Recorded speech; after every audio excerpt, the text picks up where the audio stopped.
के मुख्यमंत्री जी अपने कुछ मंत्रियों के साथ मंडी आपदा प्रभावित लोगों के लिए राहत राशि के वितरण करने के लिए आए थे।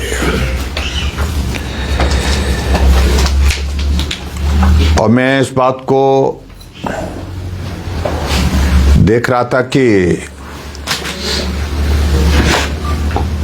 जहां इस आपदा की घड़ी में जो राहत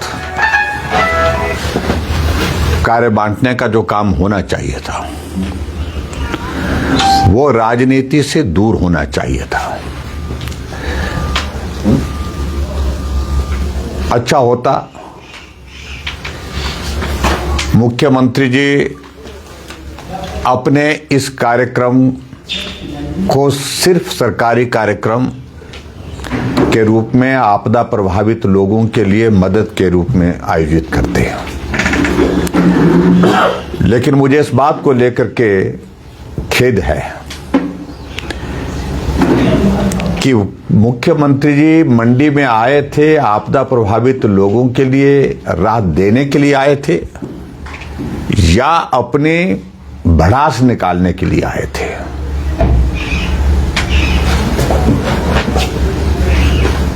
ऐसे वक्त में खासतौर से बहुत जिम्मेवारी के साथ शब्दों का चयन होना चाहिए था। ऐसे वक्त में हमेशा संवेदना व्यक्त करते हुए अपनी भावनाओं को व्यक्त करने का यह कार्यक्रम होना चाहिए था।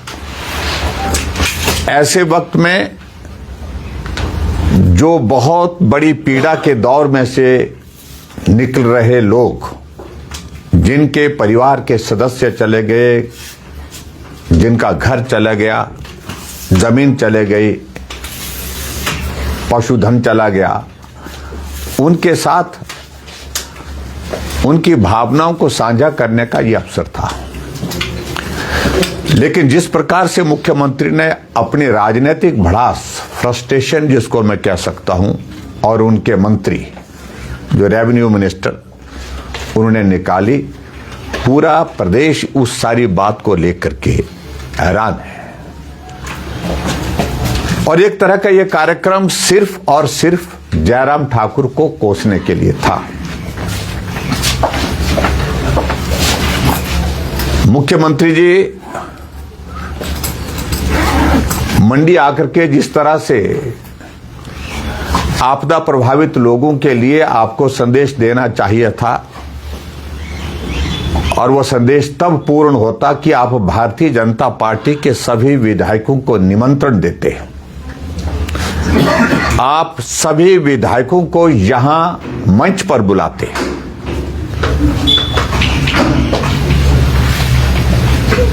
तो मुझे लगता कि उसका संदेश कुछ और तरह का जाता। क्योंकि मंडी जिला में 10 विधानसभा क्षेत्र में से एक जगह उनका विधायक है, और शायद इसलिए उनको लगा कि उनका राजनीतिक मकसद पूरा नहीं हो पाएगा, इसलिए भारतीय जनता पार्टी के विधायकों को इस कार्यक्रम का हिस्सा नहीं बनने दिया। और बार बार मुख्यमंत्री का यह कहना कि इस आपदा के लिए ऐसा लग रहा था, उनके जो मंत्री एक रेवेन्यू मिनिस्टर हैं, एक बहुत विचित्र सोच के व्यक्ति हैं वो, मैं उनके बारे में ज्यादा नहीं बोलता हूं। उनकी भाषा और मुख्यमंत्री की भाषा आजकल एक जैसी हो गई है, क्योंकि दोनों बहुत बड़ी फ्रस्ट्रेशन में हैं, बहुत सारे कठिनाइयों के दौर में से गुजर रहे हैं। मैं उन सारी चीजों में कभी आराम से बात करूंगा, लेकिन बात बड़ी सीधी सी है कि लगभग ऐसी भाषा का इस्तेमाल कर रहे थे कि अगर इस आपदा के लिए अगर दोषी है तो जयराम ठाकुर दोषी है। हिमाचल प्रदेश में विधानसभा का सत्र, जो मानसून सत्र हुआ, उसमें भी मुख्यमंत्री है चाहे उनके वो मंत्री है जो खास तौर से कल साथ आए थे, एक ही बात कहते रहे, ये आपदा के लिए जयराम ठाकुर दोषी है। और उस वक्त जो है वो आपदा सिर्फ सराज विधानसभा क्षेत्र तक सीमित थी, बाकी जगह नुकसान कम हुआ था। लेकिन आज मैं पूछना चाहता हूं क्या मुख्यमंत्री जी चंबा में नुकसान हुआ उसके लिए भी जयराम ठाकुर दोषी है? क्या कुल्लू में आपदा के कारण नुकसान हुआ उसके लिए भी जयराम ठाकुर दोषी है? क्या बिलासपुर में बस के ऊपर पत्थर गिरने से, चट्टान गिरने से 16 लोगों की मौके पर मृत्यु हो जाती है और आप वहां पर संवेदना करने तक के नहीं गए, क्या उसके लिए भी जयराम ठाकुर दोषी है? आपदा सिर्फ आपदा है, ना मुझे पूछ करके आती है ना आपको पूछ करके आती है। इसलिए कम से कम आपको ऐसी बातों को एक प्रदेश के मुखिया होने के नाते, मुख्यमंत्री होने के नाते इन सारी बातों से परहेज करना चाहिए था। और दूसरी बात मैं ये कहना चाह रहा हूं कि आपदा से प्रभावित लोगों के लिए मदद के लिए आपने 2023 में भी एक पैकेज का ऐलान किया था। 4,500 करोड़ रुपए हिमाचल प्रदेश में पैकेज का ऐलान किया था और विधानसभा के अंदर आपने बोला था। और विधानसभा के अंदर जब उसका जवाब हमने मांगा बाद में, तो जवाब में जब हमने पूछा कि कितना पैसा आपदा प्रभावित लोगों के लिए खर्च किया 2023 में, जिनके घर चले गए, परिवार के सदस्य चले गए, जमीन जायदाद चले गई जिनकी, तो आंकड़ा 300 करोड़ को भी टच नहीं कर पाया। और जिस तरह से लज्जा रहित होकर के आपको झूठ बोलने की आदत पड़ गई है, आपके मंत्रियों को झूठ बोलने की आदत पड़ गई है, इससे अब पूरा प्रदेश वाकिफ है। और मैं इस बात को दावे के साथ कह सकता हूं, जो मदद आपने की है उससे कम नहीं, उससे ज्यादा मदद हिमाचल प्रदेश में लोगों ने, उन आपदा प्रभावित लोगों की है, समाज ने की है। और मुख्यमंत्री जी को यह भी मैं कहना चाहता हूं कि हिमाचल प्रदेश में अगर आपदा प्रभावित इलाकों में सबसे इंटेंसिव टूरिंग की है, तो मैं दावे के साथ कह सकता हूं आप अपना टूर भी निकालें, अपने मंत्रियों का भी निकालें, जितना हम गए हैं उससे ज्यादा कोई नहीं गए। बहुत विचित्र लगा मुझे जब आपदा के दौरान जो लोग फंसे थे, जिनका जिक्र कर रहे हैं, कि मुझे हैरानी हुई इस बात को लेकर के मुख्यमंत्री जी कहते हैं कि आर्मी के जवानों ने, सेना ने हाथ खड़े कर दिए, लेकिन हमारे नेगी जी वहां पर जाकर के उन लोगों को बचा करके लाए। इससे बड़ा अपमान इस देश की सेना का दूसरा कोई हो नहीं सकता है।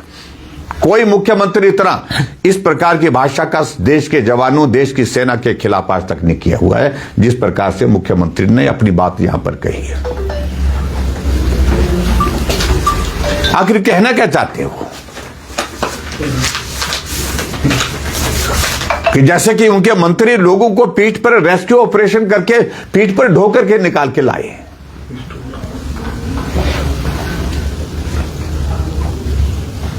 और उसके पश्चात खासतौर से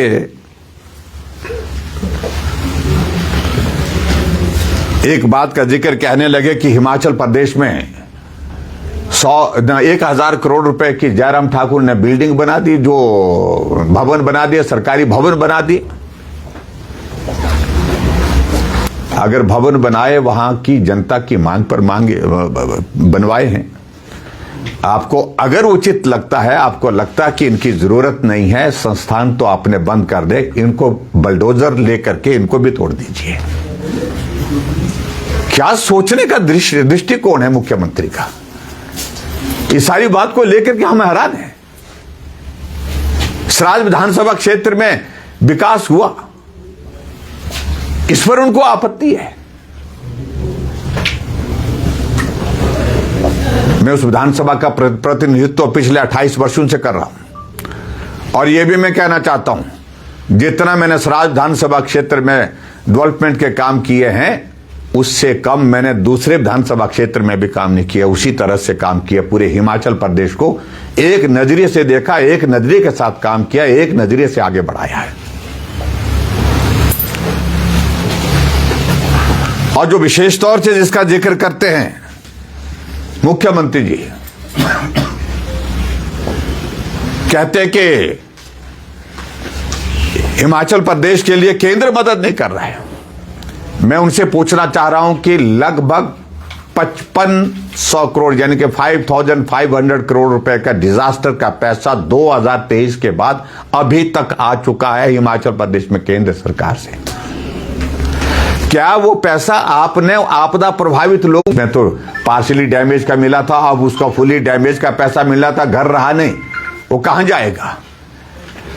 और एक बात मैं और कहना चाहता हूं, 5 महीने हो रहे हैं आपदा को बीते हुए, अब जाकर के आप यहां पर मंडी में कार्यक्रम करते हैं, लेकिन आपको यह मालूम होना चाहिए कि 5 महीने से उन लोगों के ऊपर क्या गुजर रही है जिनका घर नहीं है, वो कहां किस हालात में रह रहे हैं। सर्दी का मौसम हमारे सामने है और सर्दी के मौसम में अब उन लोगों को जिनका अपना घर होता था कितना कठिनाई के दौर में से गुजरना पड़ रहा है। 10-10 लोग एक कमरे में रह रहे हैं। अभी तो कह रहे हैं कि हमने कहा कि किराया कितने लोगों को किराया दिया, इसकी डिटेल हमने मांगी, हम प्रश्न कर रहे हैं, अब की बार विधानसभा के सेशन में कर रहे हैं। बहुत कम लोगों को जो है वो किराया दिया जा रहा है। और दूसरी बात, जो फुल्ली डैमेज्ड हाउसेज हैं उसका नंबर भी कम कर दिया, उनको पार्शियली डैमेज में कन्वर्ट किया जा रहा है। जो घर रहने के लायक नहीं रहा, जो घर बिल्कुल ध्वस्त हो गया है, सिर्फ इतना ही है कि छत जो है ऊपर दिखाई दे रही है, उनको भी आपने कंसीडर नहीं किया है। और मैं आपको ही कहता हूं कि आप जाकर के उनके घर में रहने की तो बात छोड़िए, आप 2 पल जाकर के उनके घर के अंदर खड़े होकर के तो देखिए, हिम्मत नहीं हो पाएगी आपकी। जिन घरों को आप पार्शियली डैमेज करके जो है फुली डैमेज नहीं कर रहे हैं, घोषित नहीं कर रहे हैं, क्योंकि आपको लग रहा है कि उसमें फिर पैसा देना पड़ेगा। और आगे की बात में अगर कहूं, मैं प्रधानमंत्री नरेंद्र मोदी जी के खिलाफ तो ऐसे बोलते हैं जैसे कि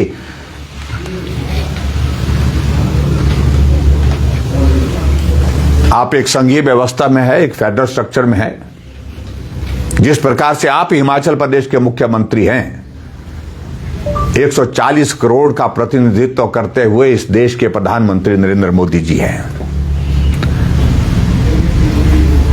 आपके मंत्री को तो लज्जा है ही नहीं, वो तो कैसे शब्दों का इस्तेमाल प्रधानमंत्री जी के लिए करते हैं। कह रहे थे कि अगर ओलंपिक हो, झूठ बोलने का ओलंपिक हो, तो उसमें मोदी जी पहले नंबर पर आएंगे और फिर उसके बाद मेरा नंबर रखा है।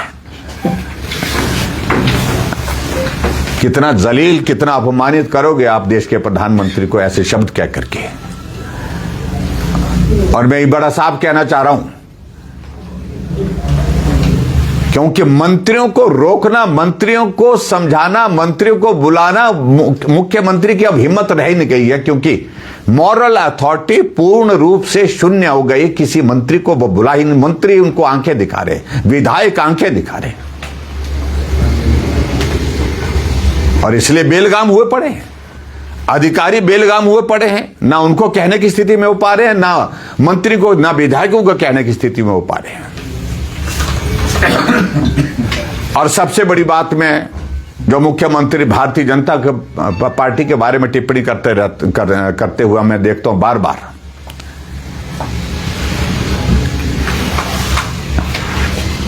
कि हिमाचल प्रदेश में आज तक के इतिहास में किसी मुख्यमंत्री का हश्र ऐसा नहीं हुआ कि 1 साल के छोटे से कार्यकाल में 9 पार्टी के आपके साथी आपको छोड़ करके चले गए।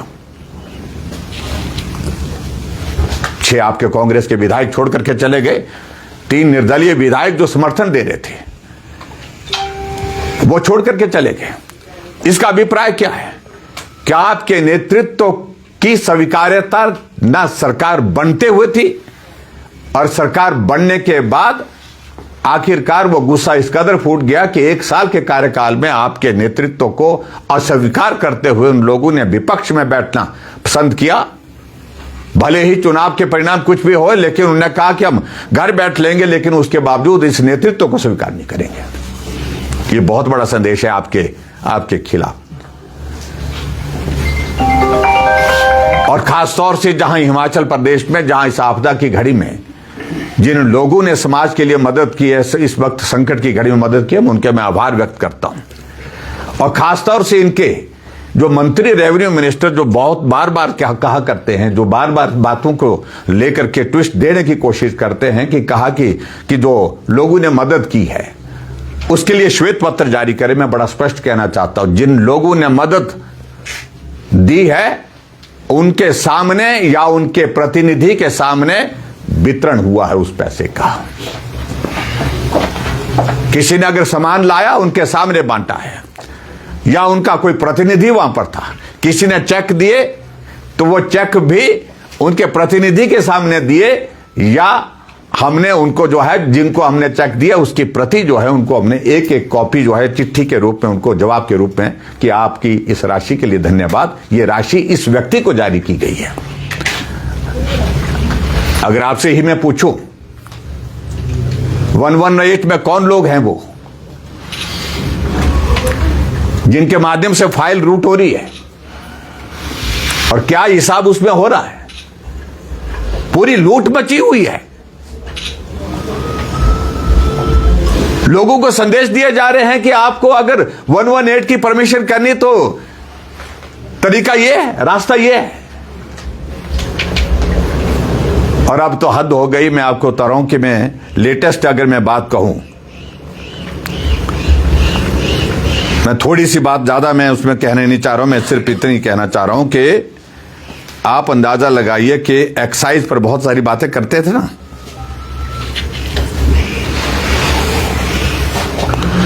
और वो जो बातें करते थे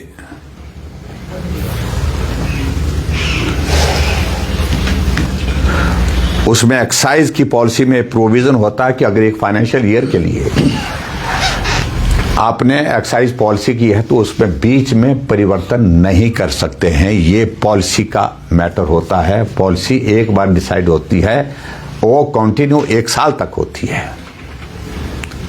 जो कोटा होता है, जो फिक्स होता है, जो तय किया जाता है, वो एक बार तय किया जाता है। क्या यह सत्य है कि अभी हाल ही में बीच फाइनेंशियल ईयर के बीच में आपने कोटे में भी परिवर्तन किए हैं और उसके कारण जो है शराब की एक पेटी पर लगभग 1250 रुपए का नुकसान जो है गवर्नमेंट को हो रहा है। अगर कुल आकलन अगर हम कहें, मैं पूरी उसकी डिटेल्स ले रहा हूं, ये बिल्कुल उस तर्ज पर हो रहा है जो जिस तर्ज पर केजरीवाल जेल की सलाखों के पीछे रहे। कोटे में परिवर्तन कर दिया क्योंकि एक्साइज की पॉलिसी पूरी तरह से इनकी फेल हो गई, यानी कि पूरी तरह से डूब गई। जो कॉरपोरेशन के जिम्मे लगाया था लगभग 60 करोड़ रुपए से ज्यादा तो कलेक्शन वही हो गई है जो जिसका रेवेन्यू उनके पास नहीं आ पा रहा है। बहुत लंबा भाषण देते थे, बहुत लंबी बातें करते थे।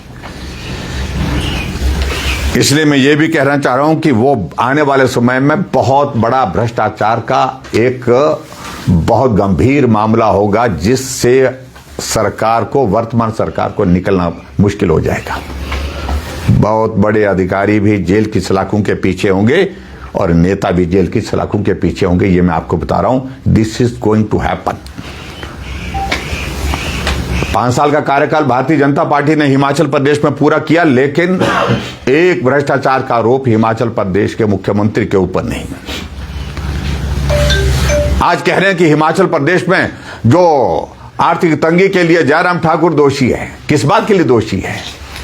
हम तो 20,000 करोड़ रुपए लिए थे हिमाचल प्रदेश में 5 साल में लोन, आप तो 40,000 करोड़ रुपए को टच करने जा रहे हैं। अभी तक 3 साल का कार्यकाल आपका पूरा नहीं हुआ और इनके नेतृत्व में हिमाचल प्रदेश में 1,05,000 करोड़ रुपए से ऊपर का ऋण हिमाचल के ऊपर हो गया।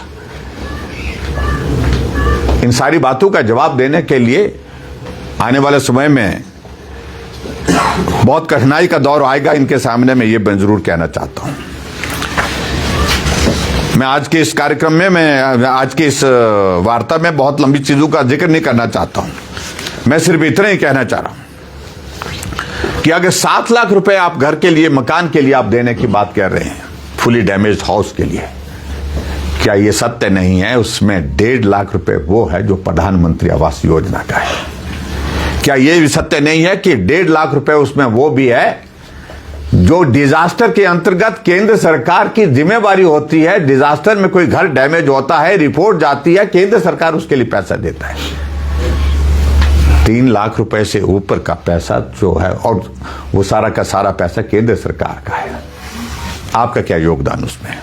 तो जिन मदों के तहत हमको पैसा मिलता था, उन्हीं मदों के तहत जो है, जो शेयर बनता था, उस शेयर के मुताबिक पैसा मिल रहा है। मैं इतना ही कहना चाहता हूं। लेकिन मुझे इस बात को लेकर के अफसोस है कि हिमाचल प्रदेश के मुख्यमंत्री लज्जा रहित होकर के झूठ बोलते हैं।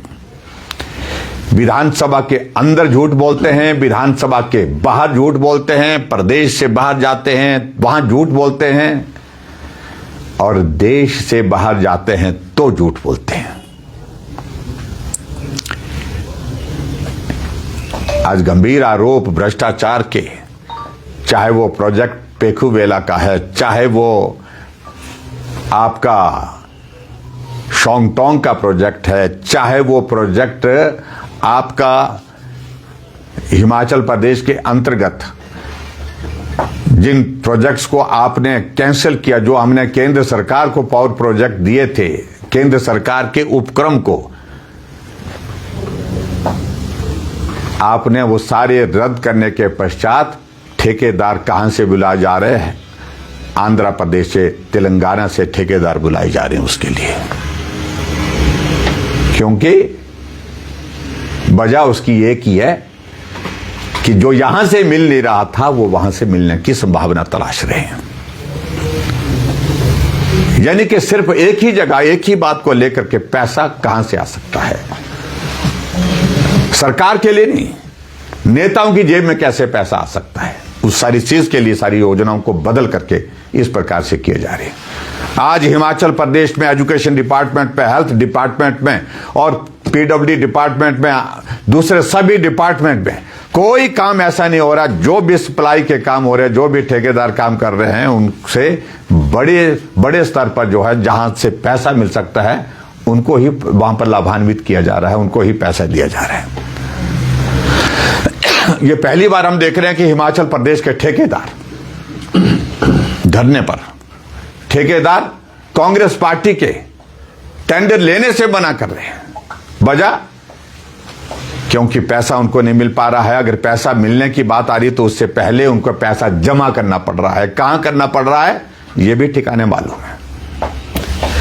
और मैं बार बार इस बात को कह रहा हूं कि भ्रष्टाचार की सारी सीमाएं टूट गई हैं। काला अंब में एक शराब की फैक्ट्री में पिछले 3 सालों से अवैध तरीके से शराब बन रहा था। 4 लाख से ज्यादा, 4.5 लाख के करीब जो है वहां पर स्टिकर जो है, जो लगता है, बोतल पर लगता है, लेबल जो लगते हैं, वो पाए गए। जब वहां पर पुलिस डिपार्टमेंट, एक्साइज डिपार्टमेंट ने रेड किया तो वहां एक व्यक्ति, कौन था वो, मुख्यमंत्री के करीब आदमी, मुख्यमंत्री के साथ रहते हैं, वो आदमी रात भर फोन करता रहा कि कुछ नहीं करना है, वापिस जाओ, ये रेड को बंद करिए, कोई कार्रवाई नहीं करनी है। कौन है? क्या जवाब दे सकते हैं इस बात का? इसलिए सारी लिमिट्स क्रॉस कर दी है हिमाचल प्रदेश सरकार ने, भ्रष्टाचार की सारी सीमाएं लांघ दी हैं। और इसलिए मैं आप सबके माध्यम से यह कहना चाहता हूं, जो मंडी में आपदा प्रभावित लोगों के लिए राहत देने का जो कार्यक्रम जो रखा गया था, वो कार्यक्रम सरकारी कार्यक्रम होकर के भी एक राजनीतिक मंच के रूप में उसने इस्तेमाल किया। और सारी संवेदनाएं जो है, जो आपदा प्रभावित परिवारों के प्रति जो व्यक्त करनी थी, वो व्यक्त ना करके सिर्फ राजनीतिक भाषण दे करके जो है जयराम ठाकुर को और भारतीय जनता पार्टी को कोसने में बीत गया। अच्छा होता है आप उन परिवारों के साथ बैठ करके बात करते, उनके दुख को साझा करते, उनके लिए जो मदद की बात कर रहे हैं उस मदद को आप पहुंचाते, और उसमें विपक्ष के सभी विधायकों को भी बुलाते, तो मुझे लगता है कि उसका संदेश कुछ और जाता। Thank you very much. ऐसा सुखविंदर सिंह सुक्खू का जो कल उन्होंने बोला है वो स्वागत कार्यक्रम नहीं था, ये आपदा प्रभावित लोगों के लिए राहत सामग्री बांटी जा रही थी। तो अच्छा होता कि जयराम अपने विधायकों के साथ यहाँ आते, इसके लिए कोई इन्विटेशन की जरूरत नहीं थी। देखिए, बिना निमंत्रण के हम कोई वहां पर अपमानित होने के लिए नहीं जाते।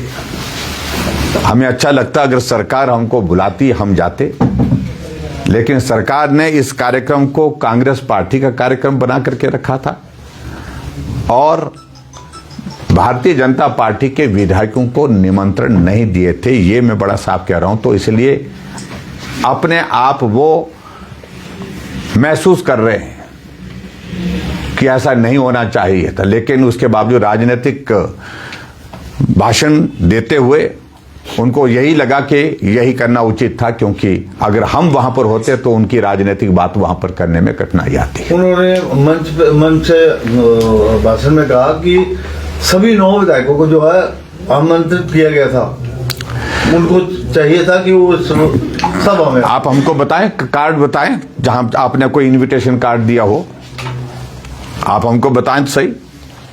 आपके एक विधायक गए थे, उनका बहुत मान सम्मान हुआ वहां।